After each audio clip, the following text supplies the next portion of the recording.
Now, an exclusive story has just been released by the Sun newspaper. They have been talking exclusively to Tottenham and Mali midfielder Yves Bissouma. He has apologised to the Tottenham Hotspur fans after his recent actions. He has also come out and said he has depression after a burglary, which he lost £1 million.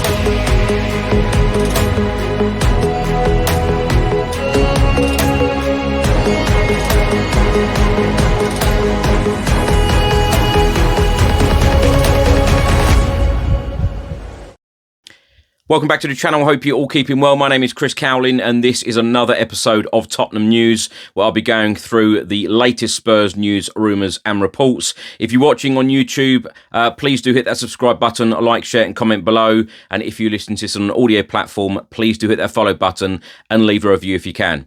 Now, I'm just going to cover the one main story in this episode, and it is from the Sun newspaper, an exclusive. They have been talking to Spurs and Mali midfielder Yves Bissouma, and he has apologised for his recent actions, and he has stated he took hippie crack in the wake of a series of terrifying burglaries during which he lost £1 million. Now, Yves Bissouma, in his exclusive interview with the Sun newspaper, he said, "I'm sorry. This incident, the latest break-in, broke something in me I didn't even know could break. I apologise to the fans. The trauma added to my life, the fear, the panic, depression and paranoia."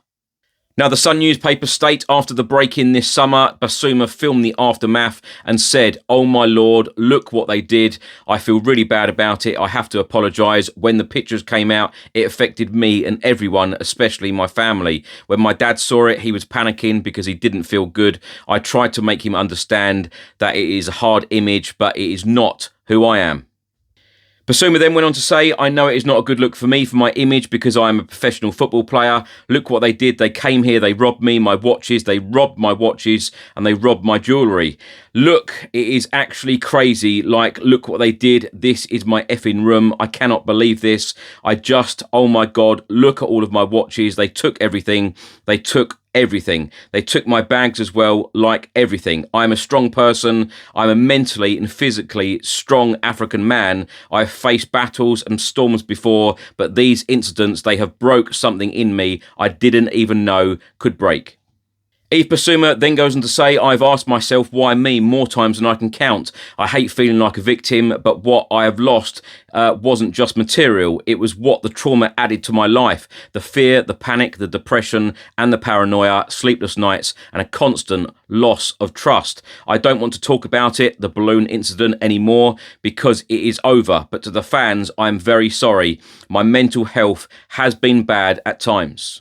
It is not an excuse for what happened, but I hope people can maybe understand me a bit more because of this. Sometimes I was too scared to sleep at home, so I slept at the training ground. I was speaking with a mental health therapist sometimes 5 times a week. It's depression, yes. Was I crying to die? No. Sometimes in life you feel a bit down, but you have to try and refresh your mind and stay strong." Yves Bissouma then added, "I want to move on from my mistakes. I like playing for Tottenham. I'm just thinking about being fit again and trying to enjoy my football."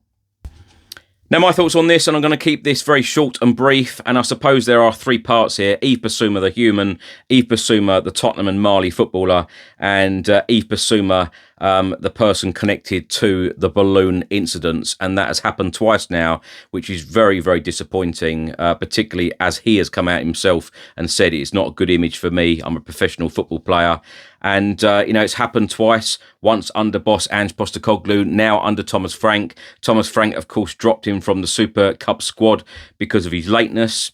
And I suppose when you read and look at this article from the Sun newspaper, you can kind of understand why a lot of these things have been happening. I cannot imagine how Yves Bissouma has been feeling in these last couple of months, particularly with him being injured as well, which has added even more stress to him as a person, as a human. And I think that sometimes, football fans think that, these Premier League footballers are robots. They're not, they're humans, and they have feelings just like you and I. And he has spoken out now about the trauma, the fear, the panic, depression and paranoia. I cannot imagine how he has been feeling these last couple of months. So, I just hope that he gets the help and the support that he desperately needs from the football club, from the medical staff, and whoever else he needs help from to get him back to where he was. Of course, he's just been named in the Mali squad as well to go to the Africa Cup of Nations, so I'm sure that will be good for him if he is fit, ready and available to play football. Will he play in a Spurs shirt again? I doubt that. Under Thomas Frank, because of many, many reasons, and as a footballer, I just hope that Spurs would have seen that version that Brighton saw in the Premier League. Yes, he had some good games for Spurs, but I think all of us expected a lot more. Now, the balloon incident, I just think that, it's stupidity. He's now done that twice. And even more stupidly, he filmed himself twice doing it and sent it out to people, which of course is how it got out in the first place. But as I said, I can't imagine how he feels. So wishing him all of the, love, best wishes, and I just hope that he gets the support that he needs.